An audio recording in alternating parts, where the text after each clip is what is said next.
내가 거룩하니 너희도 거룩하시라. 그러므로 예수도 자기 피로써 성문 밖에서 우리를 거룩하게 하시려고 피 흘려주신 십자가를 지키 주니 오늘도 거룩히 하시는 성령님, 삼위일체 거룩하신 하나님께서 우리의 모임을 축복해 주시고 특별히 웨슬리 목사님을 통해서 하나님의 거룩한 뜻을 펼치신 그 역사가 오늘 귀한 모임에 들어오는 모든 주의 종들, 또 함께 모여있는 모든 우리 신학생들에게도 재현될 수 있도록 하나님 도와주시옵소서. 오늘의 모임을 인도하시는 우리 조성욱 교수님에게 함께하여 주시고 우리의 모임을 통해서 성결운동이 세계교회로 펼쳐나가는 거룩한 등불 누룩들이 되게 도와주시옵소서. 감사드리오며 예수님의 이름으로 기도하옵나이다.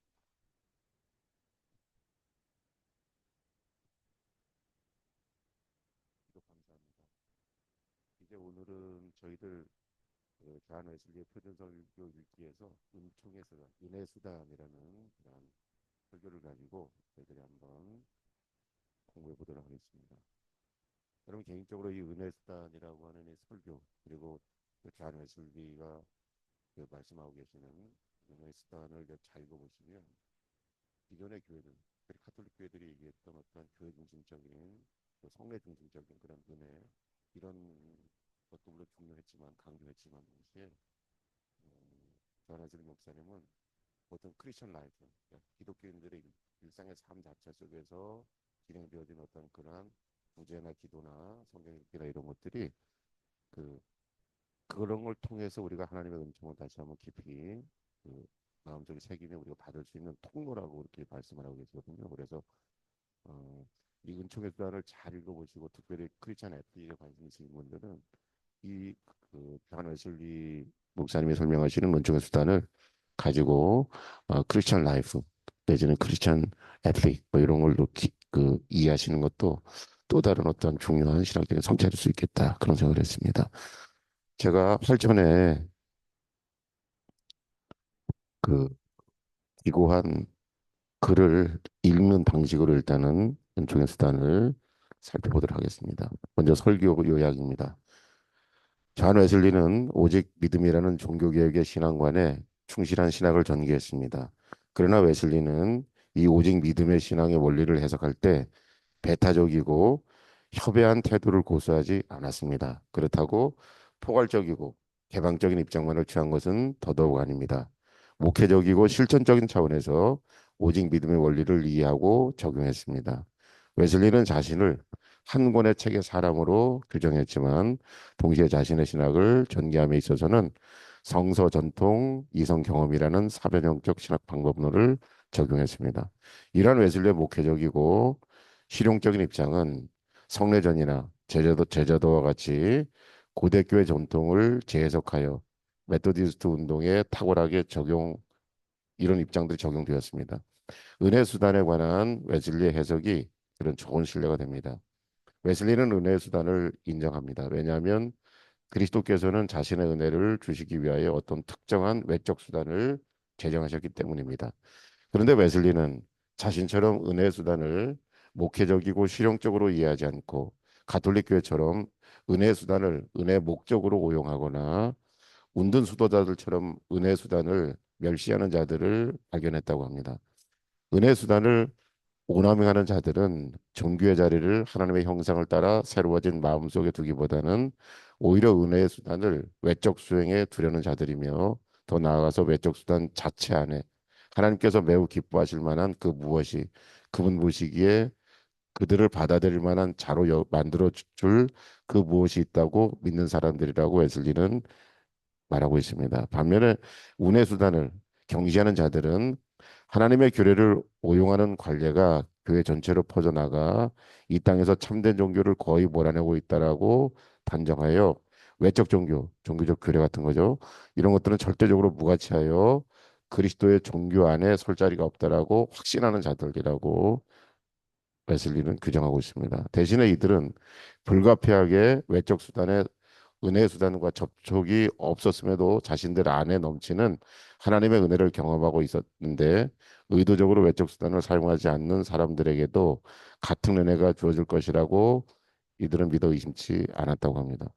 웨슬리는 이처럼 은혜 수단을 오남용하여 외적 수행의 목적으로 간주하는 자들과 은혜 수단을 폄훼하여 무가치하는 것으로 치부하는 자들의 오해를 자신의 설교, 은혜 수단을 통해서 광정하려고 했습니다. 자, 이제 지금까지 말씀드리면은 그 은혜 수단을 목적으로 간주하는 가톨릭적인 입장도 웨슬리는 반대했고요. 또 은혜 수단이라는 게 뭐가 있겠어? 그냥 우리 마음속에 정도인데 그러면서 너무 외적인 은혜 수단을 그 마치 수도자들 같이 이렇게 거부하는 분들 그런 분들도 이제 웨슬리는 다 틀렸다고 얘기하면서 그 중간 노선, 중도 노선을 취하고 있다는 것을 우리가 알 수가 있습니다. 은혜 수단에 대한 정의와 약속된 은혜. 이제 정의를 보시면 은혜 수단은 무엇인가?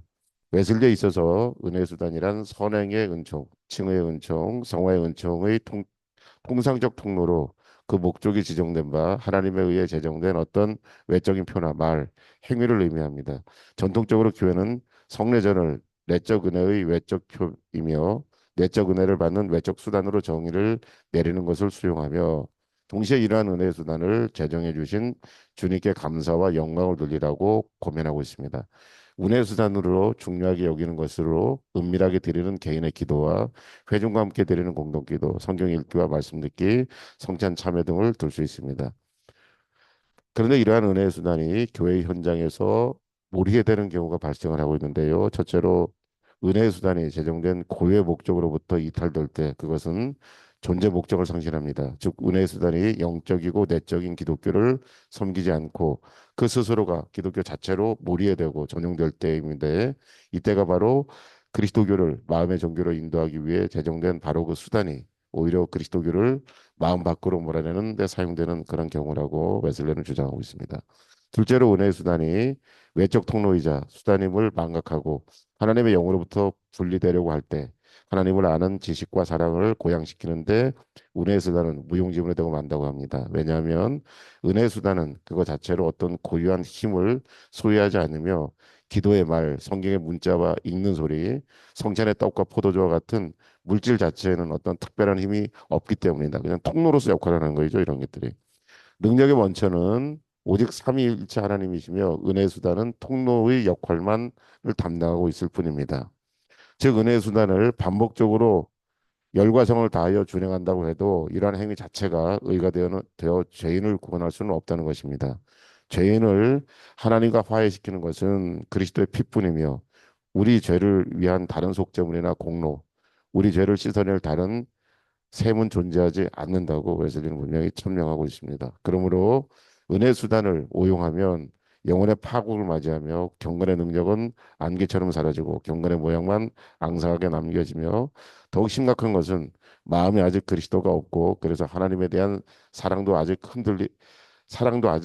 흔들리지 않는다고 그렇게 주장하고 있습니다.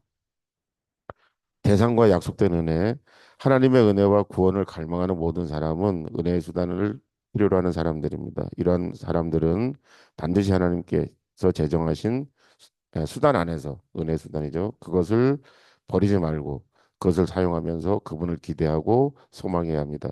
즉 기도, 성경, 찬송과 같은 수단 안에서 하나님의 은혜를 고대하고 대망해야 한다는 것이죠. 첫째로 하나님의 은혜를 갈망하는 사람들은 은혜 수단인 기도의 자리에 머물러 있어야 합니다. 특히 예수께서는 아직 성령을 받지 못한 자들에게 이 수단을 사용하라고 하셨고 그것이 은혜의 선물을 가져다 줄 것이라고 말씀하셨습니다. 기도라는 은혜의 수단을 사용하려는 사람은 인내하며 끈기 있게 간구해야 하며 낙심하지 말고 기도의 자리로 나가야 합니다. 둘째, 하나님의 은혜를 사모하는 사람들은 성경을 묵상하고 탐구하는 자리에 간절하게 기다려야 합니다. 성경 탐구에는 성경 듣기, 읽기, 묵상하기를 포괄하고 있는데요. 하나님의 은혜를 체험하기 위해서 성경을 가까이 하고 묵상하는 것이 필수적이라는 것을 성경이 선포하고 있습니다. 은혜의 수단으로 성경을 연구하는 자들은 들을 때 믿음이 주어졌고 나중에 성경을 읽는 중에 그것이 확인되고 견고해지거나 하나님은 이 수단을 통해 우리에게 구원에 참된 지혜를 줄 뿐만이 아니라 그것을 견고하게 하시고 증진시켜 주십니다. 셋째로 하나님의 풍성한 은혜를 간구하는 자들은 은혜 수단인 성찬에 참여하여 약속된 은혜를 체험할 수 있습니다. 주님께서 성찬에 대한 지침을 주셨고 자기 피로 세운 새 언약이라고 말씀하시며 이것을 행하여 자신을 기억하라고 명하셨습니다. 이 떡을 먹고 이 잔에서 마실 때마다 그분이 오실 때까지 주님의 죽음을 보이십시오라고 말씀하셨죠. 그러므로 성찬은 단순히 선택의 차원이 아니라 분명한 주님의 명령입니다. 이 명령은 믿음 안에서 평화와 기쁨으로 충만해 있는 사람들뿐만 아니라 자신의 죄를 고백하여 자신의 죄를 고백하며 통회하는 모든 자를 대상으로 합니다. 그러나 성찬에 참여하는 자들은 최소한 성찬의 본질을 성찰하고 예수 그리스도의 죽음과 동일시하며 자신을 돌아본 후 떡을 떼고 잔을 마셔야 합니다. 이 외적이고 가시적인 표를 통해 그리스도의 찢긴 몸과 흘린 피를 통해 얻은 성령 안에서의 의와 평화, 기쁨이 우리 영혼 안에 전달된다고 웨슬리는 주장하고 있습니다. 자, 이제 그러면은 은혜 수단에 대한 그 찬반 양론 및 사용 순서, 바른 태도에 대해서 한번 살펴보겠습니다. 은혜 수단에 대한 찬반 양론이 있음을 웨슬리는 이제 말씀하고 있는데요. 은혜 수단에 관한 찬반 논리가 매우 팽팽하게 맞서고 있다고 합니다. 그 중에서도 가장 강력한 반론은 은혜 수단에 대한 신뢰가 없다면 그것을 사용하면 안 된다라는 논리라는 겁니다. 이러한 반론은 성경에 입각한 반론이 아니라고 웨슬리는 주장합니다.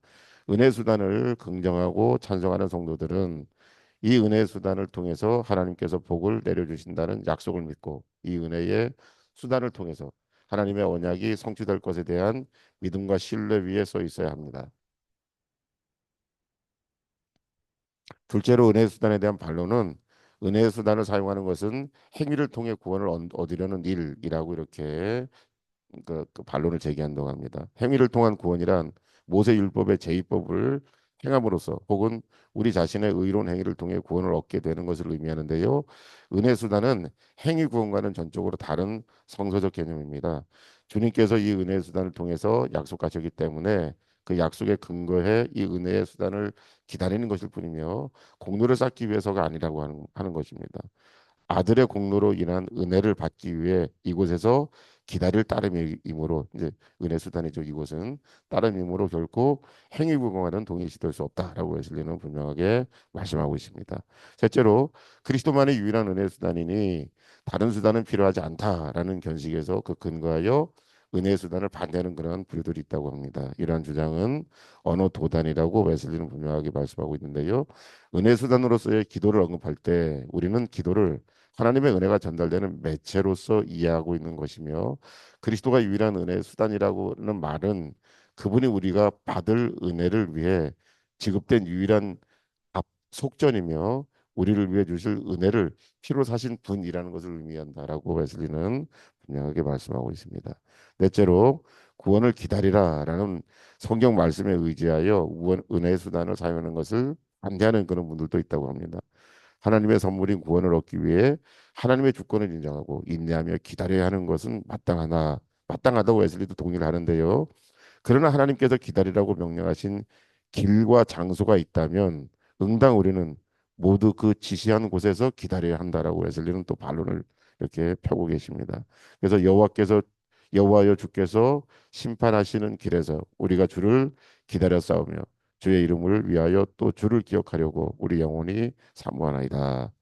또 여호와여 내가 주의 구원을 바라며 주의 계명들을 행하였나이다라고 하면서 이제 구원이 기다리라는 것은 아무 데서나 기다리는 것이 아니고 그 구원이 이루어지는 길목 비유적으로 말씀하면 그 장소 여기까지 가야 되는 뭐 이런 어떤 흐름을 이분은 웨슬리는 어떤 은총의 수단 그렇게 말씀하고 있습니다. 다섯째로 가만히 서서 주의 구원하심을 보라라는 말씀에 근거하여 은총의 수단을 사용하는 것을 거부하는 그런 부류들도 있다고 합니다. 그러나 이 말씀의 전후 맥락을 살펴보면 가만히 서서 주의 구원하심을 보며 찬양할 수 있었던 것은 이스라엘 백성들이 힘을 다해 앞으로 행진해 나감으로써 하나님의 구원을 볼 수 있었다는 그런 논리로 이런 주장을 웨슬리는 반박하고 있습니다. 여섯째 마지막으로 그리스도와 함께 죽었으면 왜 규례들에 얽매여 있는가라고 반문하면서 은혜의 수단을 반대하는 경우도 있다고 합니다. 여기에 언급한 규례는 그리스도인들이 사용할 필요가 없는 유대교의 규례를 의미하는 것이지 그리스도의 규례를 지칭하는 것은 아니라고 웨슬리는 말씀하고 있습니다. 하나님의 은혜를 원하는 자는 모두 그분이 제정하신 은혜의 수단을 통해 그분의 은혜를 기다려야 한다라고 예수님은 분명하게 천명하고 있습니다. 은혜 수단을 사용하는 이제 순서에 대해서도 이제 변해질리는 말씀하고 있는데요. 은혜 수단을 사용함에 있어서 바른 태도와 바른 사용 순서가 있음을 명심해야 한다고 변해질리는 말씀하고 있습니다. 하나님을 믿지 않는 자에게 성령은 은밀하고 선행적으로 다가오셔서 죄를 자각하게 이렇게 하게 하는데요. 죄를 자각하고 임박한 진노를 느낀 이 사람은 어떻게 그 진노를 피할 수 있는지를 듣고 그다음에 읽고 확신 가운데 성경을 주야로 묵상하게 될 것인데요. 이 모든 은혜 수단이 폐부를 관통하면 영혼 깊은 곳에서 죄의식이 선명하게 드러난다고 합니다. 이런 상태에 이르면 죄인은 하나님께 나아가서 그분과 더불어 말하고 그분께 때로 말로 닿을 수 없는 신음으로 기도를 이제 드리며 믿음이 깊은 사람들과 함께 기도를 간절하게 갈망하게 됩니다. 이런 과정 중에 마침내 주의 성찬의 자리로 나가는 어떤 이런 순서들에 대해서 말씀합니다. 성경 읽기, 죄를 자각하고 그다음에 기도로 나가며 공동 기도에 참여하며 그다음에 마침내 성찬으로 나가는 이런 어떠한 은혜 수단에도 사용의 순서들이 있더라고 전해질리는 말씀하고 있습니다. 이처럼 하나님이 지정하신 길, 즉 들음, 읽음, 묵상, 기도, 주의 성찬의 길을 계속 걸어가다 보면 언젠가 하나님께서 당신의 뜻에 맞는 방식으로 그의 마음을 향하여 내 믿음이 너를 구원하였으니 평안에 가라 하시는 말씀을 깨닫게 된다고 합니다. 이처럼 하나님께서 죄인들을 위한 구원 사역을 전개하심에 있어서 은혜의 수단을 사용하시는 순서가 존재한다는 것을 우리는 알 수가 있습니다. 그럼에도 불구하고 성경에서 수단의 종류, 사용 순서, 결합 방식이 다양하다는 사실을 발견할 수 있을 뿐만 아니라 하나님의 섭리와 성령도 특정 순서에 얽매이지 않는다는 사실도 우리는 간과해서는 안 된다라고 요한에서 는 말씀하고 있습니다. 그러므로 하나님께로 나아가는 은혜 수단 사용에 대해 보다 탄력적으로 접근하는 것이 타당한데요. 때로는 어느 정도 여러 수단을 사용하게 하시는 그분의 하나님의 외적 섭리를 따르고 때로는 성령께서 당신의 자유로우신 뜻에 따라 우리 마음 안에 일으키시는 경험들에 비추어 수단을 선택하는 것이 지혜로운 자세다라고 말씀하고 있습니다. 더욱더 지혜롭고 일반적인 은혜의 수단 사용의 규칙은 기회가 주어질 때마다 언제나 그분이 제정하신 모든 수단을 사용하는 것이라고 간단 명료하게 변호해설리는 이렇게 정의 내려주고 있습니다. 왜냐하면 모든 사람에게 구원을 주시는 하나님의 은혜가 어떤 은혜의 수단을 통해서 나타날지는 우리가 알지 못하기 때문입니다. 은혜의 수단에 대한 바른 태도는 그럼 어떨 것일까? 은혜의 수단을 사용하는 성도의 자세를 몇 가지로 정리해 보면 다음과 같습니다. 첫째로 전능하신 하나님은 모든 은혜의 수단을 초월하시는 분이시며 제한 없으신 분이라는 사실을 늘 염두에 둬야 합니다. 그분은 주님으로 당신의 주권하에 자유롭게 결정하시고 행하시는 분이십니다. 하나님은 우리 인간을 구원하시기를 원하시며 구원할 준비를 하고 계시며 구원하실 수 있는 분이십니다. 그러므로 우리는 매 기도의 시간 그분의 나타나심을 인내하며 기다리는 것이 지혜로운 태도입니다. 둘째, 은혜 수단을 사용하는 데 있어서의 명심해야 할 사항은 은총의 수단 자체에는 어떤 힘도 없을 뿐만이 아니라 은혜 수단을 사용한 것이 하나님 앞에서 어떤 공로가 될 수도 없음을 우리가 직시하는 태도가 중요합니다. 오직 하나님의 성령 안에만 구원의 능력이 있고 오직 그리스도의 보혈 안에만 공로가 있을 뿐이라고 조한nes 리는 주장하고 있고요. 그럼에도 불구하고 성도의 은혜의 수단은 수단을 사용하는 이유는 단지 하나님이 명하셨기 때문이고 하나님께서 성도들에게 이 길에서 기다리라고 그분이 명령하셨고 그래서 우리는 이 길목에서 우리의 구원이 흘러나올 그분의 저 대가 없는 자비를 고대하며 기다리고 있을 뿐입니다.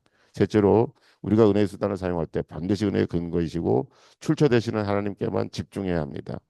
하나님과 관련되지 않은 그 어떤 것도 우리의 영혼을 만족시켜 주지 못합니다. 그러므로 모든 외적인 것 안에서 그리고 그것을 통해서 오직 성령의 능력과 그분 아들의 공로만 응시해야 합니다. 동시에 모든 것 안에 모든 것을 통해 그리고 모든 것 위에 계시는 오직 전능하신 하나님만 바라봐야 합니다.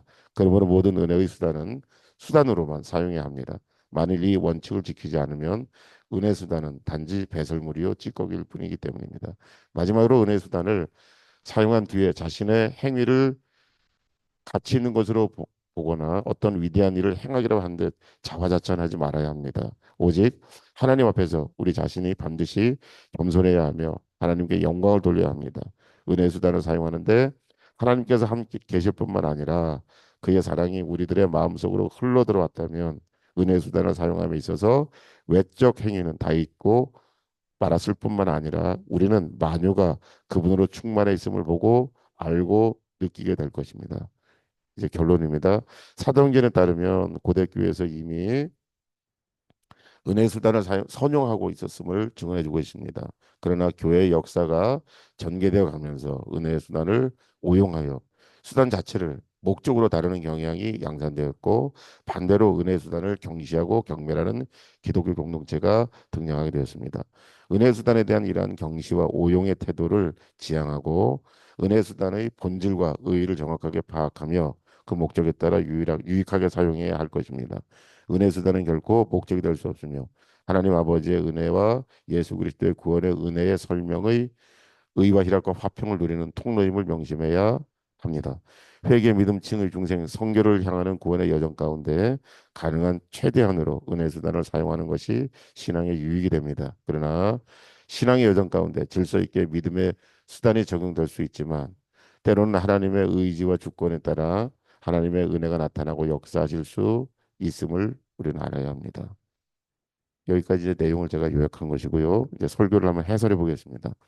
메토디스트 운동은 하나님 사랑과 이웃 사랑이라는 신앙적 이상과 목표를 추구하고 있습니다. 메토디스트 성도들은 은혜 수단을 통해서 하나님 사랑과 하나님의 은혜를 더욱더 깊이 체험합니다. 주로 경건의 행위로 구성된 은혜 수단에는 예배기도, 성경 읽기와 묵상, 성찬 참여 등이 있습니다. 존 웨슬리는 메토디스트 성도들에게 은혜 수단을 적극적으로 사용할 것을 권면했습니다. 그러나 주의를 요하는 당부의 말도 있지 않았는데요. 은혜 수단은 은혜 수단을 은혜의 목적으로 오해하지 말 것을 엄중히 부탁했습니다. 은혜의 수단은 은혜의 목적을 위한 통로에 불과하기 때문입니다. 수단을 목적으로 도취할 수 없다는 뜻입니다. 그런데 존 웨슬리가 제시한 은혜 수단은 매우 간단하고 자명한 목회 지침을 넘어서고 있습니다.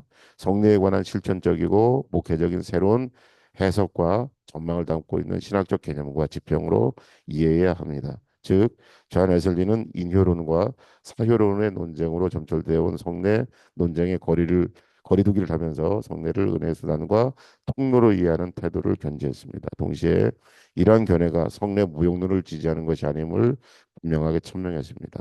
웨슬리는 누구보다도 성례의 중요성을 인지했을 뿐만이 아니라 지속적인 성찬을 통해 이제 목회 현장에서 적극적으로 실천할 것을 권면했습니다. 이러한 의미에서 웨슬리는 가톨릭의 엄격한 성례전주의, 사크레멘탈리즘이죠. 입장과 자유교회의 성례 모형론, 난사크레멘탈리즘 사이에서 중도 노선을 취한다고 말할 수 있습니다. 성례와 제자도의 중요성을 인정하되 이것은 은혜의 목표와 목적이 아니라 은혜의 수단과 방편으로 사용되어야 한다는 주장입니다. 존 웨슬리가 제시한 은혜 수단이라는 개념을 더 확장하고 신학화하기 위해서 경건의 행위라는 측면에 집중한 은혜 수단을 이해하는 태도를 넘어서서 사랑의 행위라는 측면에서 적극적으로 해명하고 확장을 하는 것이 필요하다고 사료됩니다. 이와 연동하여 개인적 은혜의 수단과 집단적 은혜의 수단 사이에 균형 있는 통찰과 실천도 필요하다고 생각합니다. 더 나아가서 제도화된 은혜와 의뢰의 수단을 사용하는 것에만 창념하지 말고 웨슬레가 인정했듯이 상황적인 은혜의 수단을 적극적으로 모색하고 활용하는 것도 심도 있게 고려해 볼 필요가 있다라고 한번 저는 결론을 내렸습니다. 이상으로 존 웨슬리의 은혜 수단 설교의 요약을 마치겠습니다. 감사합니다.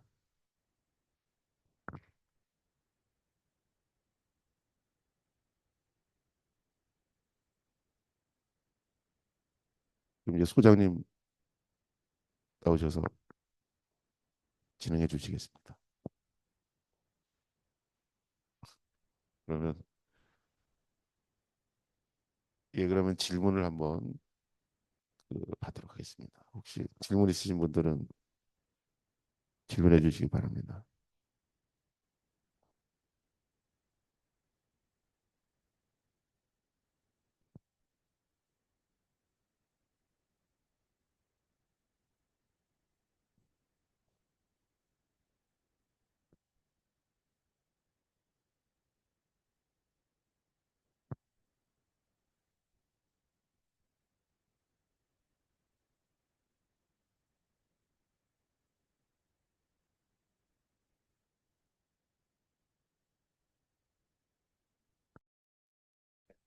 오늘 은혜의 수단, means of grace라고 하는 또 중요한 웨슬리의 개념, 웨슬리 신학의 개념에 대해서 이렇게 배우게 돼서 너무 감사하고요. 이제 한 가지 궁금한 것은 이제 선행은총이라는 개념도 마찬가지로 성경 자체에 나오는 개념은 아니고 그것을 신학화한 개념인데 이제 은혜, 선행적인 은혜, 그것도 굉장히 의미 있고 성서적이지만 성경에서 사용하는 개념은 아닌데 은혜의 수단이라고 하는 이 개념도 굉장히 성서적이고 신학적으로 충분히 중요한 그런 개념이라고 생각이 되는데 그러나 이제 우리가 성경에서 이 은혜의 수단이라고 하는 그 개념을 뒷받침해주고 설명해주는 그러한 어떤 구절들을 혹시 기억하시는 게 있다면 좀 말씀을 해주시면 좋겠다 이런 생각이 들고 지금 두 번째는 몇 가지 이렇게 은혜의 수단 이런 것들을 이렇게 예를 들으셨어요 설교에서. 근데 우리가 어, 발견할 수 있는 은혜 수단에는 또 어떤 것들이 있을까 하는 또 궁금한 생각이 듭니다. 두 가지에 대해서 좀 우리 오성옥 교수님께서 좀 또 생각하시는 바를 말씀해 주시면 좋을 것 같습니다. 저도 이제 일단 두 번째 질문에 대한 답변 먼저 하고 그다음에 첫 번째 한번 답변을 해보겠습니다. 일단은 이제 은혜 수단이라는 이 뭐라고 해야 됩니까? 그 개념 자체가 저는 그냥 굉장히 그냥 이렇게 신학적이고 사색적이라고 생각을 했는데 이제 이 개념을 통해서 존 웨슬리가 그 이야기하려고 했던 그 바는 뭐냐면은 예를 들어 카톨릭 같은 케이스는 너무 뭐냐면 성례 지상주의적인 그런 입장으로 성례 안에서의 은혜만을 강조하고 성례 자체를 극단적일 때는 뭐냐면 그리스도의 몸으로 그렇게 등치하려고 하는 화채설 뭐 이런 걸 얘기하지 않습니까? 이쪽에 너무 집중하다 보니까 이제 그런 일단 성례 자체가 은혜의 수단이면서 은혜의 목적이 돼버리는 뭐 이런 흐름을 이제 웨슬리는 본 것 같아요. 그러면서 이런 관점 자체는 그 성례 자체를 굉장히 이렇게 하나님의 어떤 성사 자체를 굉장히 하나님의 그 은혜의 수단 목적으로 너무 집중해 버리니까 이제 교회 바깥에서의 어떤 크리스천의 어떤 그 일상적인 삶 가운데 우리가 주님을 만나고 주의 은혜를 받는 예를 들어 성경을 읽는다든가 이제 혼자 기도를 한다든가 기타 등등 우리가 이제 어떠한 주님께서 우리에게 부탁하신 그런 일들 내지는 성경에 나와 있는 그런 그 하나님과의 만남의 어떤 그런 통로들을 가지고 일상적으로 개인적으로 이렇게 하는 일들이 있잖아요.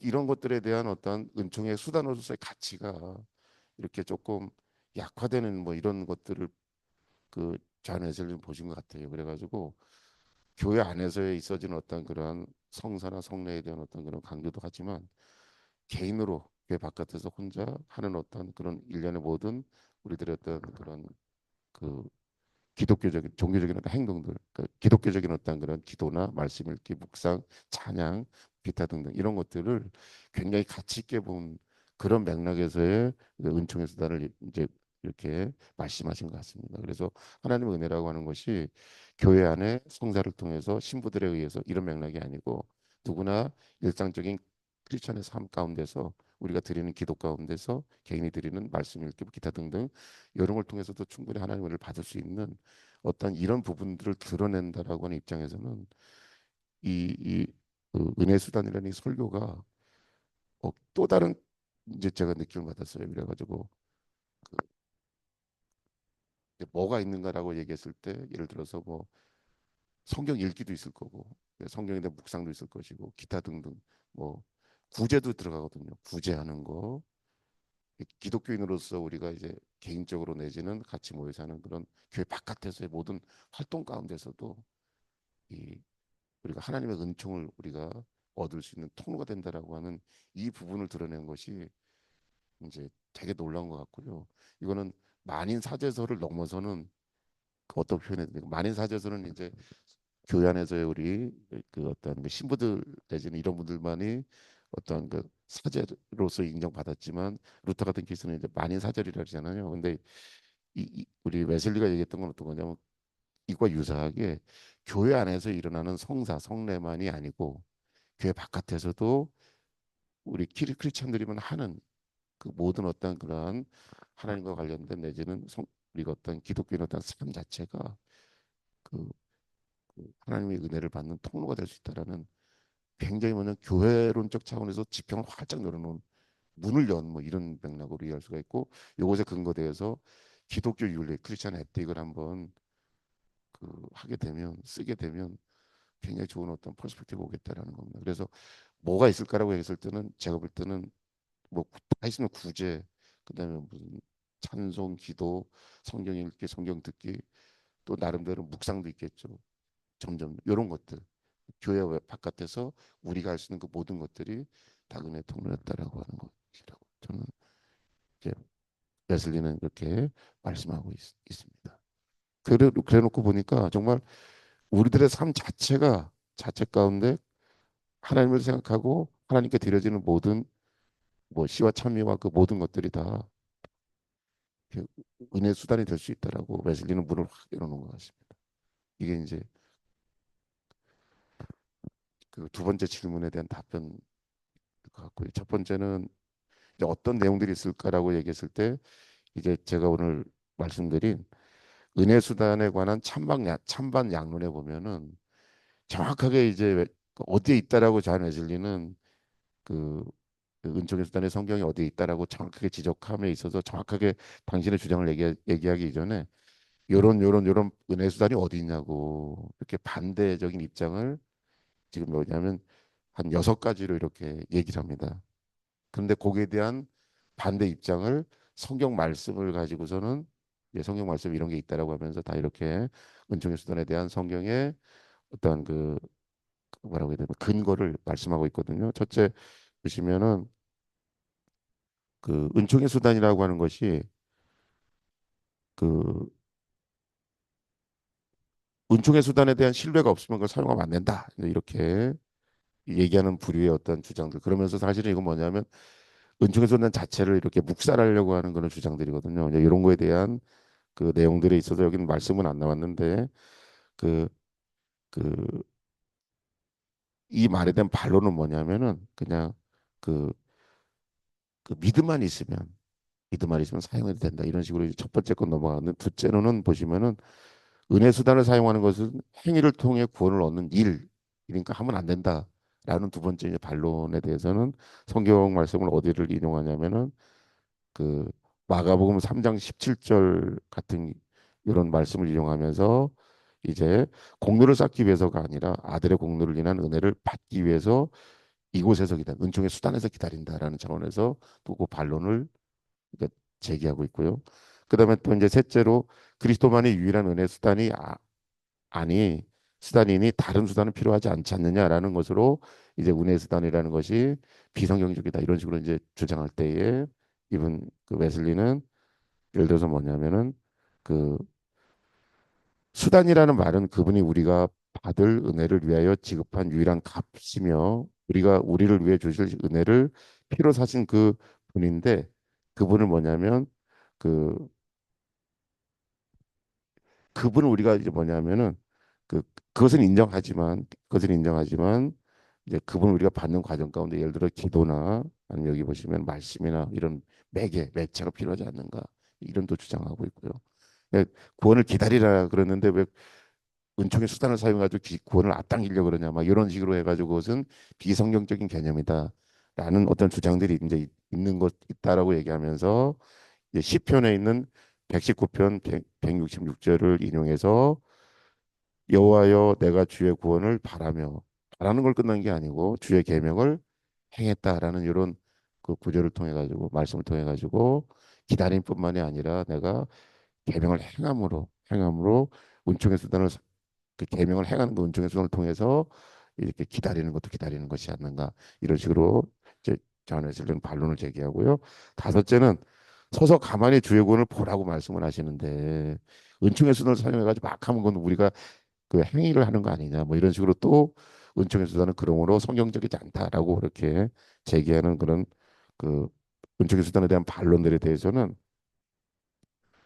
출애굽기 14장 10절에서 10절에서 11절 그다음에 13절 15절에서 16절에서 보시면 이건 뭐냐면은 구원을 이렇게 보는 건데 멀리 집에서 보는 그런 게 아니고 구원을 위해 보기 위해서 이거 행함 가운데 그러니까 행진 가운데서 이렇게 구원을 보는 거이지 어디 집에 다 들어 앉아가 가만히 있고 이런 게 아니라는 개념을 또 얘기하면서 사실은 가만히 있어서 주연을 구원을 보라는 것은 다른 의미다라고 이제 자네스리는 또 주장합니다. 마지막으로 우리가 그리스도와 함께 죽었다면은 왜 규례들에 얽매이고 구원의 뭐 은총의 수단이 필요하냐 뭐 이런 식으로 또 주장하는 분들이 또 있다고 합니다. 그럴 때 이제 그것을 말하는 규례라고 하는 것은 구약적인 규례를 의미하는 거지 그 하나님의 은혜를 원하는 자는 모든 그분이 제정하신 은혜 수단을 통해서 그분의 은혜를 기다려야 된다.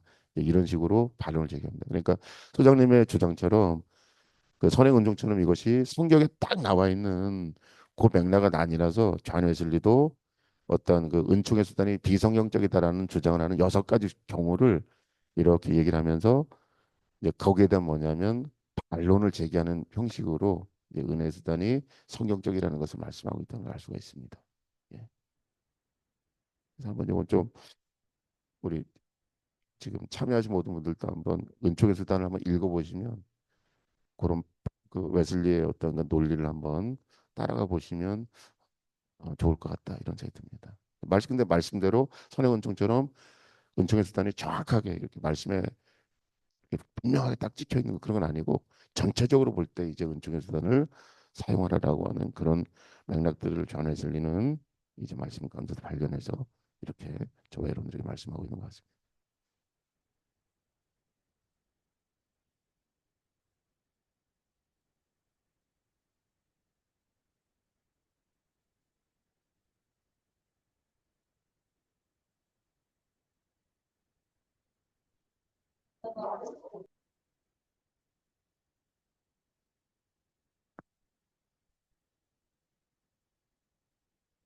예, 질문해 주세요. 예.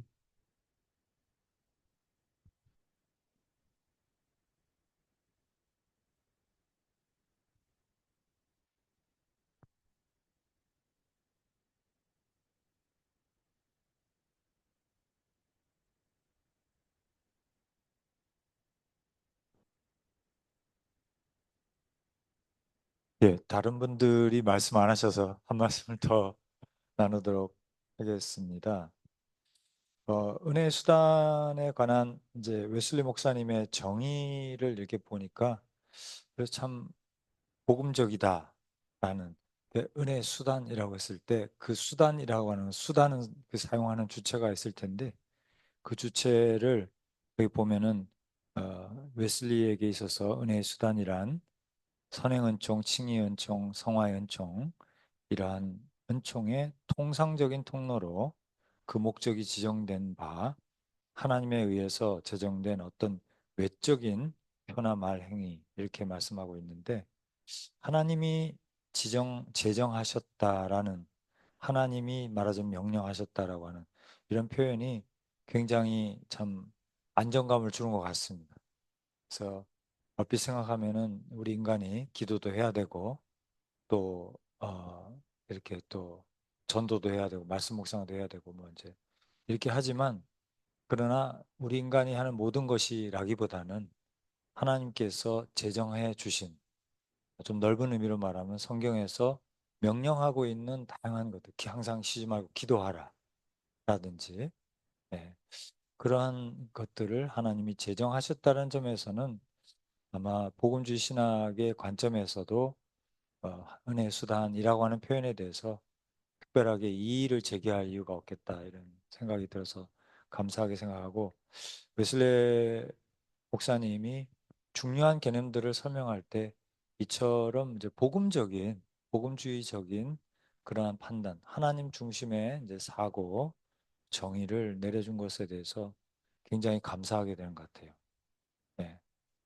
그리고 여러분 기억하실지 모르겠는데 옛날에 감신대 교회사 교수님이신 오광석 교수님께서 웨슬리의 교회론에 대해서 설명을 하면서 웨슬리는 교회 자체를 은혜 수단으로 이해하고 있었다, 이런 얘기를 하셨어요. 그러면서 아마 기억나실 텐데, 따라서 웨슬레이의 교회론은 굉장히 실용주의적이다 이렇게 얘기했어요. 그래서 제가 실용주의적이란 말은 오해의 여지가 있는 것 같다, 예, 좀 그런 얘기를 했어요. 그런데 이제 이런 웨슬리의 지금 오늘 잘 정리해 주신 그런 은혜의 수단의 어떤 정의에 따르면 그 그렇죠.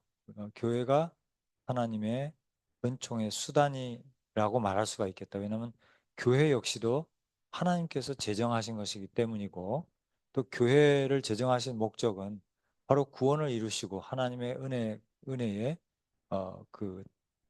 계시와 또 사역을 위해서 세우신 것이기 때문에 우리는 충분히 교회조차도, 예, 하나의 조직이 아니라 그 이전에 은총의 수단이다 이렇게 얘기하는데 뭐 별 문제가 없겠다는 생각이 들고, 그렇지만 실용주의적이라는 말을 제가 받아들이기가 좀 어려웠던 이유가 뭐냐면, 이 수단이라는 말이 흔히 실용적인, 실제적인 것을 의미하는 건 사실이지만, 그러나 이제 한 가지 이 은총의 수단이라고 하는 것 속에서 아쉬움이 느껴지는 건 뭐냐면, 쉽게 말하면 교회가 그러면 이제 그 그리스도를 주로 고백하는 사람들의 모임인데, 이제 사람이 은총의 수단이 될 수 있는 건데요. 그러나 어, 인간은 은총의 어떤 통로일 뿐만 아니라 은총이 그 머무르는 담지자라는 측면에서 보면, 그렇게 본다면 우리 교회 혹은 또 인간, 하나님 사랑하시는 인간 성도들, 이들은 하나님의 은총의 수단이기도 하지만 그 이상일 수도 있겠다, 라는 생각을 해봅니다. 그래서 그런 점에서 이제 시대가 바뀌고 인간의 어떤 이해, 삼위일체에 대한 이해가 우리가 성숙해 가면서 이 means of grace, 은총의 수단이라는 말은 조금 또 다른 의미로 재규정될 필요가 있겠다, 뭐 이런 생각도 듭니다. 그래서 우리 성도들은 하나님의 어떤 은총이 도달하는 하나의 그 목적지잖아요. 그래서 하나님이 임재하시고, 우리 그래서 교회를 수단으로 마치 목적이 이끄는 교회라든지 선교적인 교회라는 단어에서 느끼는 아쉬움 같은 것이거든요. 그래서 교회는 에밀 브룬너가 얘기한 대로 그 자체가 목적이다, 그 자체가 교제이고, 그런 측면에서 본다면 은총의 수단이기도 하지만 우리 인간은 하나님께서 우리 자녀를 바라보실 때 그 부모로서 자녀가 은총의 수단은 아니거든요. 그런 측면에서 보면은 이 개념은 조금 더 확장되고, 또 어떤 의미에서는 조금 다시 좀 재정립되는 그런 또 작업이 필요한 개념일 수도 있겠다, 이런 생각을 좀 해봤습니다.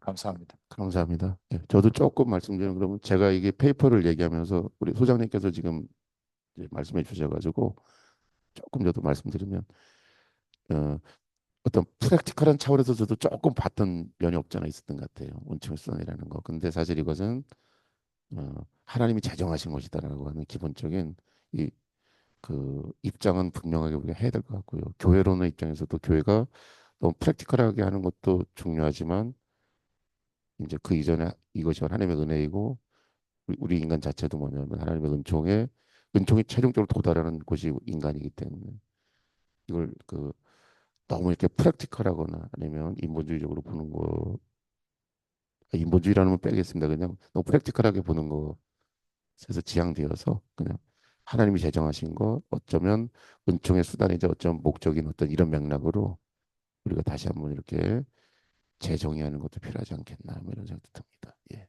알겠습니다.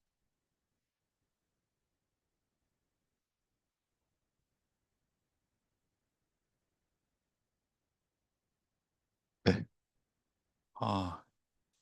개인적으로 이 장소가 성봉 기념관에 있는 성봉 강당입니다.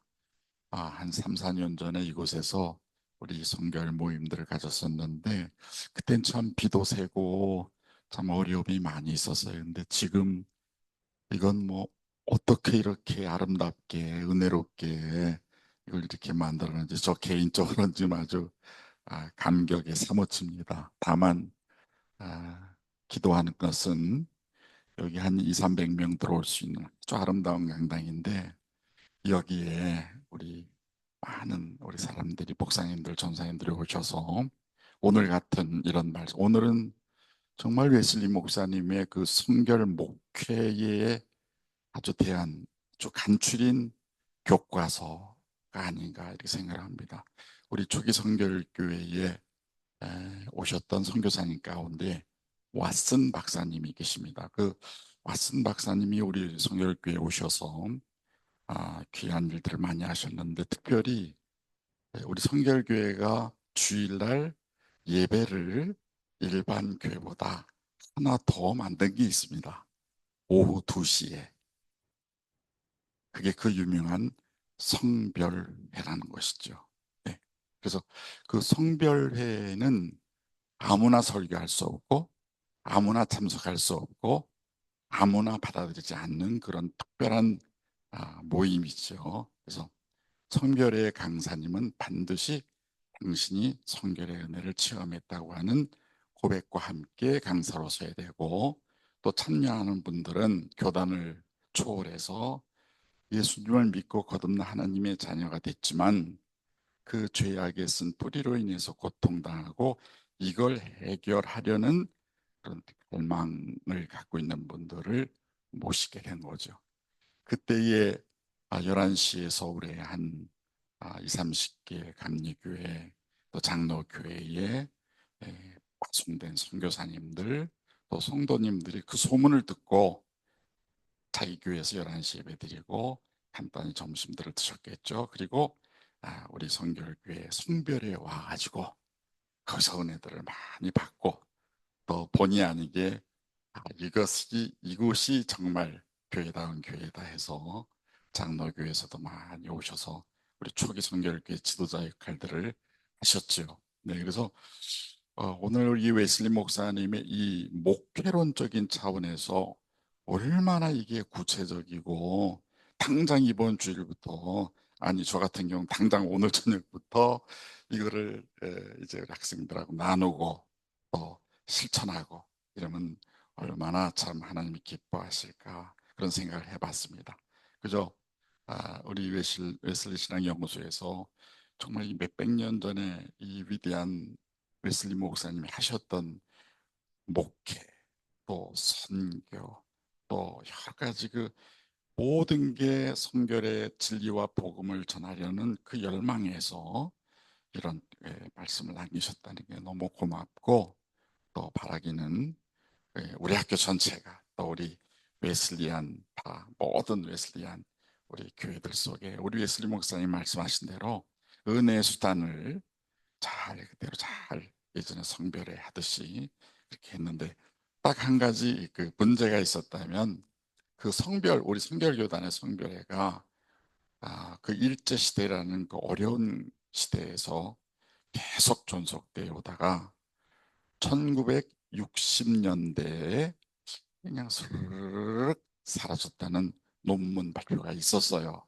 그래서 이게 왜 이렇게 사라졌을까 그랬더니 다른 거, 뭐 성결에 대한 메시지, 기도, 또 이런 연구 이런 건 다 좋았는데 간증자들이 없었다.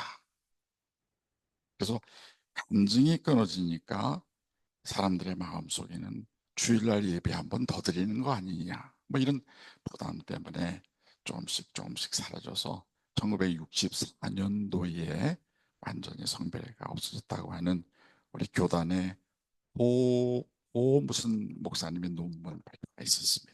그래서 앞으로 이 웨슬리 목사님의 이 목회를 우리가 잘 실천할 수 있기 위해서 우리 교단의 성별에도 한번 잘 연구하고 또 목회에서 실천할 수 있는 길을 우리 외신연에서 잘 이렇게 제공하면 얼마나 좋을까. 하여튼 감사가 넘치고 아주 오늘 같은 날 우리 목사님들 좀 많이 꽉 찼어야 되는데 오늘은 다 어제가 공휴일이라서 그런지 어디를 가셔도 그런지 오늘 많이 못 오셨습니다. 많이 오신 분들한테 많이 안 오셨지만 다음에 한 번 더 이 내용을 또 같이 공부했으면 좋겠습니다. 아주 감사합니다. 정말 감사합니다. 아유, 너무 감사합니다. 이어서 저도 한 말씀 올리면 지금 정말 중요한 제안을 주신 것 같아요. 그래서 성별회에 대해서 우리가 좀 연구하고 또 발제를 들었으면 하는 생각이 드는데 우리 교단의 고 목사님이 발표하신 논문을 좀 우리 오성욱 교수님 바쁘시지만 저 한번 찾아서 얘기 나온 김에 다음번에 한번 모실 수 있으면 어떨까? 혹은 그게 어렵다면 그 논문을 찾아서 좀 발제를 하는 것도 좋겠다. 왜냐하면 실제적인 은혜의 수단으로서 성결 은혜, 성결 은총의 수단으로서 교회 안에 있었던 성별회 모임에 대해서 우리가 너무 모르기 때문에 예. 그래서 참 그런 걸 들을 때마다 충격이거든요. 그래서 옛날에는 우리가 뭐 믿는 사람, 믿는 오늘 출석부가 이렇게 주보에도 예, 오늘 성도가 몇 명 참석했고 성결한 성도가 몇 명. 이렇게 통계가 나왔다고 하니 이게 이제 우리의 성결 복음을 향한 이제 정말 그 열정이었던 것인데 이런 것들이 어느 순간에 다 사라지고 가르쳐 주는 사람도 없고 하고 싶어도 방법을 모르는 상황에서 이런 성별회, 이러한 교회 안에서의 모임, 이런 것들에 대해서 좀 우리가 좀 발굴해서 발표하면 좋겠다는 생각이 들고 오늘 또 그 발제를 들으면서 또 한 가지 새삼 발견하는 것은 참 우리 웨슬리 목사님이 굉장히 개혁적인 분이었다라는 생각이 드는 게 이게 은혜의 수단 그러면 기본적으로 교회사적으로 보면 이게 성찬부터 시작을 해야 되거든요. 그렇잖아요. 성찬과 뭐 세례라든지 이렇게 해서 시작을 해야 되는데 첫 번째 기도. 예를 드리는 게 첫 번째가 기도, 두 번째가 성경 읽기, 세 번째가 성찬. 이렇게 예를 드는 거 보면서 상당히 좀 놀랐는데요. 당시에 이 설교를 듣거나 읽는 사람들이 좀 상당히 충격을 받지 않았을까. 왜냐하면 은혜의 수단이라는 것은 사실은 성례와 동일시되는 그런 시대였을 텐데 그런 것들이 정말 개인의 경건에 관한 그런 것들을 먼저 말씀했다는 자체가 얼마나 쉽게 말하면 그러기 때문에 웨슬리의 어떤 그런 방법은 되게 실천신학적이다 내지는 실용적이다, 지나치게 실용적이다는 평가를 많이 받았을 것 같아요. 네. 그렇지만은 이제 우리가 지금 봤을 때는 웨슬리 목사님의 이러한 은혜, 은총의 수단에 관한 이해는 성경적이다. 이렇게 우리 얘기할 수 있고 실용주의가 아닌 것은 하나님을 중심으로 한 하나님께서 제정하신 것들을 우리가 더 신중하고 더 포괄적으로 우리가 수행하고 우리가 실천해야 되겠다는 측면에서 나온 복음적인 것이기 때문에 얼마든지 우리가 수용할 수 있지 않겠냐. 근데 어쨌든 참 웨슬리 목사님은 어, 이 두려워하지 않고 본인이 깨달은 것을 성경적인 깨달음을 정말 나누고 가르치고 하는데 정말 용기가 있는 분이었다 이런 생각이 좀 들었습니다. 그러면 제가 마지막 말씀드리고 우리 소장님 하시고 예. 그리고 어쨌든 제가 이제 결론을 드리면 저도 그 저의 견해가 조금 약간 프랙티컬한 쪽으로다가 생각을 했었는데 이제는 하나님이 개정하시고 명령하신 것으로서의 민스 오브 그레이스라고 하는 걸 지적해 주셔가지고 조금 좀 저도 이렇게 약간 교정을 하게 됐고요. 그다음에 이제 감사드리는 것은 우리 몇 분 안 오셨지만 제가 그 이 논의 과정에서 소장님께서 말씀하셨는데 미셔널 처치의 내용이 어쩌면 민스 오브 그레이스랄 수 있겠다는 생각이 들어가지고 그 이제 미션을 처치 그러면은 잘 우리가 그 개념을 뭐 아시는 분도 계시겠지만 그 말 자체는 많이 들었지만 내용이 뭔지 를 모르는데 이 아까 잠깐 언급해 주셨거든요. 그 미션을 처치의 그 내용 자체가 어쩌면 존 웨슬리가 말씀하셨던 민스 오브 그레이스가 아닐까 이런 생각을 해가지고 이런 주제로 논문을 써도 좋지 않을까 이런 생각을 했습니다. 예, 감사합니다. 우리 소장님 나오셔가지고 마지막 기도하시고 마무리하시고 기도해 주시겠습니다. 아, 예. 어, 참 죄송한 것은 어, 저희들이 이제 지난번에 좀 큰 행사, 우리 성결복음 축제를 우리가 이제 잘 하고 또 이제 우리 인력에도 한계가 있고 하다 보니까 저희들이 이제 그 다음 행사를 많이 홍보를 못한 것 같아요. 자, 셋업을 좀 늦게 해가지고 오늘 모임이 많이 홍보가 안 된 면도 있고 또 그래서 생각보다 우리 목회자들께서도 우리 고정 멤버들도 많이 못 오셨는데 그러나 이제 우리가 이 중요한 주제고 또 이 내용들이 유튜브에 공유가 되니까 또 다른 분들에게 도움이 될 거라고 기대를 합니다. 앞으로 있을 행사를 조금 나누면 네, 10월 24일 존 웨슬리의 성만찬 주제로 이번에 아주 프레시하게 군산의 산돌교회 담임 목사이신 김성수 박사님이 근래에 이제 박사 학위를 취득을 하셨고 지난 언제죠? 언제 들어가셨나? 저도 논문을 하나 받았는데 존 웨슬리의 성만찬 이해와 실행에 관한 역사적 연구, 변화와 발전을 중심으로 그래서 존 웨슬리 목사님 여러분 아시다시피 너무나 성만찬을 강조하신 분이잖아요. 그래서 그의 성만찬의 이해가 과연 어떤 것인가를 좀 한번 우리가 좀, 좀 정확하게 알 필요가 있는데 좋은 또 발제가 기대가 됩니다. 11월 달은 그 오성욱 교수님께서 다시 한번 우리 자신의 영의 증거라는 이제 그런 설교 웨슬리 목사님 설교를 11월 7일에 이렇게 진행을 이제 발표해 주시고요. 항상 그렇듯이 우리가 설교 연구 모임은 투웨이로 하기 때문에 학교에 계신 분들은 함께 모이시면 좋고 투웨이로 진행하고요. 그다음에 11월 달에 웨슬리 신학 세미나는 우리 류재성 박사님을 모시고 유재성 박사님은 이제 그 GTU에서 이제 박사학위로 이제 웨슬리를 연구하셨고 아퀴나스와 웨슬리 연구하셨는데 이제 웨슬리 신학의 현대적 동향이라고 하는 중요한 주제에 대해서 요즘에 웨슬리 신학자들은 어떤 연구를 하고 있는지 그 방향에 대해서 좀 소개를 부탁을 드렸습니다. 그래서 굉장히 기대가 됩니다. 그래서 현대 신학적인 이제 그런 관점에서 다시 한번 배울 수 있는 기회가 될 것 같습니다. 그래서 10월 달은 이제 첫 주가 쉬는 날이었기 때문에 3일. 그래서 오늘 둘째 주에 우리가 이제 설교 연구 모임을 가졌고 마지막 주 넷째 주에 우리가 이제 24일에 이제 신학 세미나를 갖게 되고요. 11월 달은 정상적으로 첫 주, 셋째 주 목요일에 이렇게 모임을 갖게 되겠습니다. 여러분 어쨌든 저는 참 좋은 게 웨슬리 모임 이렇게 오면은 뭐 이제 아는 것도 있고 또 하지만 늘 도전을 받아요.